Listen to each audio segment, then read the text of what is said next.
Hey, what's up guys? Welcome to MST.TV. This is Nishi here bringing you all another Market Watch episode. Today we are taking a look at some of the many ways in which Phantom Rage has shaken up the Yu-Gi-Oh market.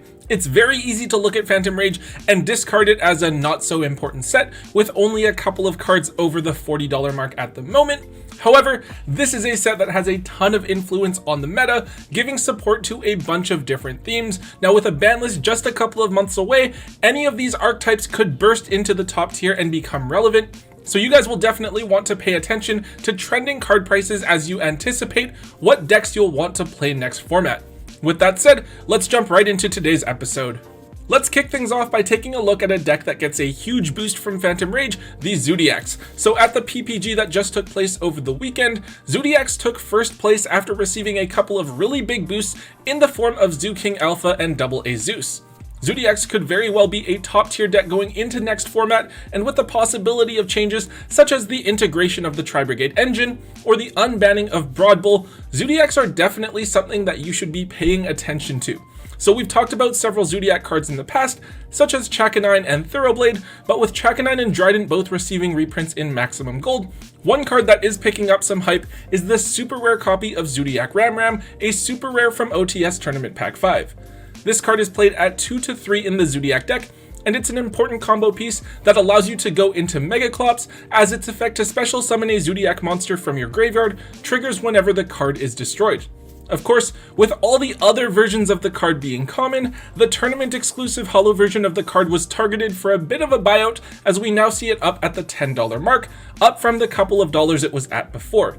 Definitely a card to know about. I know I definitely have at least a dozen copies sitting around in my bulk personally. It's a great time now to dig them up and offload them during all of the hype, because as with a lot of other archetype specific OTS Tournament Pack supers, I definitely see this card cooling back down to around the $5 price point relatively quickly.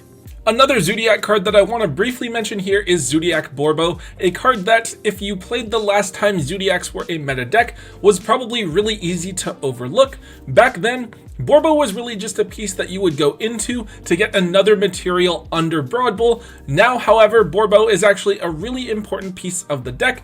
It allows you to attack directly with it, which then lets you put Double A Zeus on top of it for free, so that you can then nuke the entire board. Definitely a very important piece in modern Zodiac builds. Now, interestingly enough, this card only has 2 rare printings available from Raging Tempest and the Megatons from that year, and as a result, we're actually seeing Borbo up at the $2 to $3 mark, as the card hasn't been printed for a few years now. Personally, I wouldn't want to spend more than $1 or so on this card, but if you happen to have a few copies of Borbo lying around somewhere, I would go ahead, dig them up, and try to move them if you can. I could definitely see this card being reprinted as an OTS Tournament Pack super rare, since it doesn't have a single holo printing, or maybe a common depending on just how Konami feels. Okay, so we're moving on to look at a couple of cards that are actually from the Phantom Rage set themselves, and we're going to start by taking a look at Torn Scales. So Torn Scales is actually a really undervalued card in my opinion, sitting down at around the $22 mark. I actually thought that this card would be closer to $30 just because of how much raw potential the card has. The Phantom Knight engine has a lot of synergy with so many different strategies in the game. You could play pure Phantom Knights, you could also mesh the engine with something like Orcus or Burning Abyss. I think that there was even a game on DB Grinder's channel where someone was playing Phantom Knight in for Noble Knight, which seems kind of interesting. Honestly, the engine just has so many good pieces, and I feel like Torn Scales is an extremely useful card, however you're planning on using the engine. On the field, it can be like a Dark Grepher, but it can also be a Salamangreat Spinny while it's in the graveyard, so it's super versatile. And with the Phantom Knight engine giving you access to multiple negations in the form of multiple Fog Blades, it just feels like the whole engine is being severely underused at the moment. I think that once people start to realize just how good the engine is, they are going to start buying up Phantom Knight cards, and I think that Torn Scales is definitely going to be at the center of those buyouts. If you can pick up your copies of Torn Scales for around $15 a piece, if it does indeed drop that low, I would definitely consider investing in a few copies, because I think that this card could very easily rebound to around the $30 to $40 mark, depending on just how the 2021 meta shapes up. The other card we're looking at directly out of Phantom Rage is Virtual World Maihime Lulu. So Phantom Rage introduced us to a number of brand new archetypes like the dual avatars and the mutants. However, the one that has definitely caught the attention of players as having the most potential is the Virtual World deck, a wind-based archetype built around psychic and weird monsters. There has been a lot of people hyping up the deck recently, with the deck being able to put out True King of all Calamities fairly easily, and they even have some new support cards coming out in the next set in Blazing Vortex. However, according to like Darren, Danny, Tristan, Seeps, and the rest of those guys on Team Genesis, big shout out and much love to you guys, the deck is full of 2 and 3 card combos, so it might take quite a few changes for the deck to actually become relevant. Anyways, Lulu is the card from the Virtual World theme that has caught people's attention and has spiked in price significantly as a result, as it has gone from $3 or $4 on release to now being a $10 card. The deck may not be too strong at the moment, but it definitely could be if we were to see hits to cards like Smoke Grenade and Elpie, and then the deck were to also get a sort of big boost like Emergency Teleport going to 2 or 3. Personally, I would hold off on buying this card at the $10 mark. I do think we are really gradually going to see the price fall back down and approach the $5 mark once again, as people need to make sales from Phantom Rage wherever they can, and the set doesn't have a ton of value outside of those couple of really big secret rares. At the $5 mark though, I definitely think that this card is worth taking a chance on and picking up a set of, just in case we do see the Virtual World deck get some sort of big boost in the near future.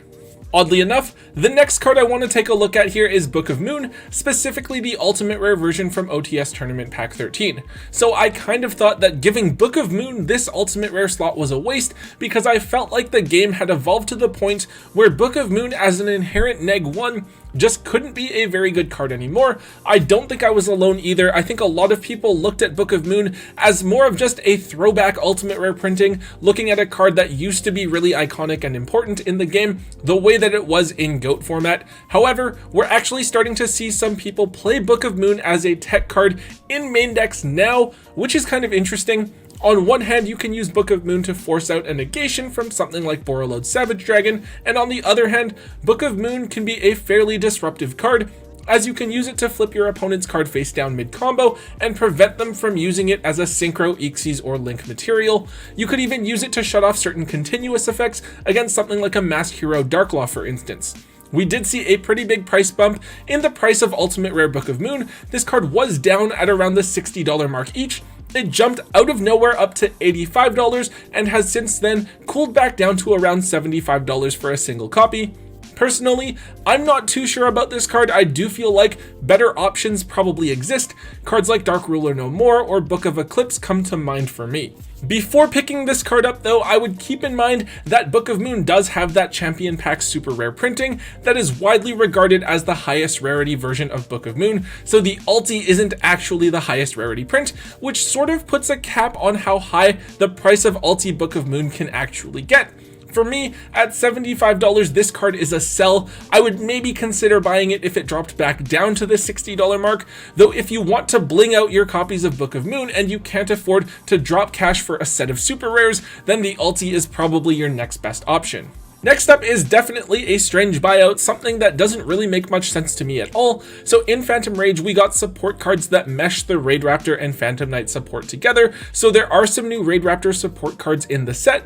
As a result, someone decided that it would be a great idea to buy out Raid Raptor Tribute Lanius, a relatively difficult card to find because it only has the one ultra rare printing from way back in Ring Raiders. Now, even though the Raid Raptors do look cool and everything, this buyout was a pretty bad one because we literally just got the reprint of Tribute Lanius confirmed to be coming out in Ghosts from the Past, a side set that we'll be getting in March of 2021. This reprint is only a few months away, and with no big events likely happening between now and then, it really does baffle me as to why someone decided to buy out this card of all things. I could see why you might buy it out without the reprint confirmation, but it's literally one of the few cards mentioned in the article as being included as a reprint, so why would anyone decide to invest money into a card like this? It's absolutely beyond me. Even if it weren't getting reprinted, I don't think that Raid Raptors are really going to be too relevant anytime soon, so treat the reprint confirmation as extra motivation to offload the card at this inflated price while you still can. Now, this buyout was kind of unexpected. I believe it just happened within the last day or so, but Fusion Deployment, an ultra rare card from Eternity Code, was just bought out to the $10 mark. Now, I was really confused initially. I thought that it might be for prank kids, but they definitely want to be able to go into links. And then I thought maybe like ABCs or something, but they also need to be able to do things other than Fusion Summon. So after digging around, I believe that this buyout was started due to the dual avatar deck profile that was posted by Team Samurai X1, who plays Fusion Deployment at 3 in his build. Now, it is admittedly a very good card in the strategy, as it allows you to summon dual avatar Fist Yuhi directly out of your deck. Now, dual avatars are a very interesting but underwhelming strategy. The deck core is mostly really cheap, which is going to draw a lot of casual players towards it, and the result is Fusion Deployment gradually being eaten off of the market, going from being $1 or $2 to the $10 that it's at now. Honestly, if dual avatars were going to be meta, then I could see this price maybe sticking around, but realistically, dual avatars aren't going to be doing anything. I'm expecting that as everyone throws their copies onto the market, we will gradually see the card back down at the $3 mark within the next couple of days. The last card I want to take a look at here is Prank Kid's Place, which we have looked at a couple of times before on Market Watch. This card did actually see another bit of a price spike within the last couple of days, as it was 1 point up at the $28 mark, but now it's back down to around the $23 to $24 range. Obviously, with Meow Meow coming out in Phantom Rage, the Prank Kids deck is a lot stronger, as they aren't super dependent on having the fusion spell right at the beginning of the game anymore in order to play. However, we have yet to see just how viable the Link 1 actually makes the Prank Kids deck. It's possible that the deck could just flop and continue to see very few random tops here or there, or it could start topping consistently, which we haven't really seen from the strategy before. Anyways, if Prank Kids start to do well, I could definitely see Prank Kids Place starting to go up in price, maybe even hitting that $30 to $35 mark. The big thing that could have dragged down the price was a reprint in Maximum Gold, but with the set list fully revealed and this card not being included in there, it's unlikely that we are going to see a reprint of this card until the March reprint set at the earliest. Now, that being said, the demand for Prank Kids Place would definitely increase if the deck performs well, which would naturally drive the price up. But on the other hand, of course, if the deck fails to perform, then maybe the price of Place will drop as well. Really, it's up to you guys to pay attention to the market and the meta and see just what happens. Now, personally, I think that Prank Kids aren't going to perform for the next month or two, as they definitely fall short to decks like Dragon Link and Infernoble Knights. But once those decks get addressed on the ban list, then they do actually have a decent chance at contending. So if you're looking to pick up the cards from the Prank Kid strategy, I would keep an eye out and wait for them to dip a little bit more, as they don't do too well over the next month or two, and wait for that opportunity to grab them while they're cheap as they dip. Alright guys, that is it for today's Market Watch episode. I feel like Phantom Rage has been sort of like a transitional set. It's kind of bridging the metas between 2020 and 2021, so we're kind of getting away from those decks that have been popular for the last year or so, and we're just moving into some new strategies and revitalizing some older strategies as a way to bring life back into the game. Now, that being said, there's definitely a lot of opportunities being brought about by the new cards in Phantom Rage. You just have to keep your eyes open and look at how the new support will fare moving forward. Anyways guys, if you enjoyed today's episode, please be sure to hit that thumbs up button for me.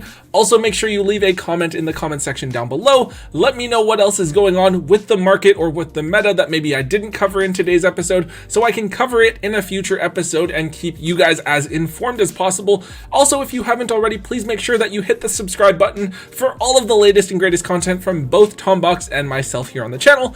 And until next time guys, don't forget to hold on to your MST.TV.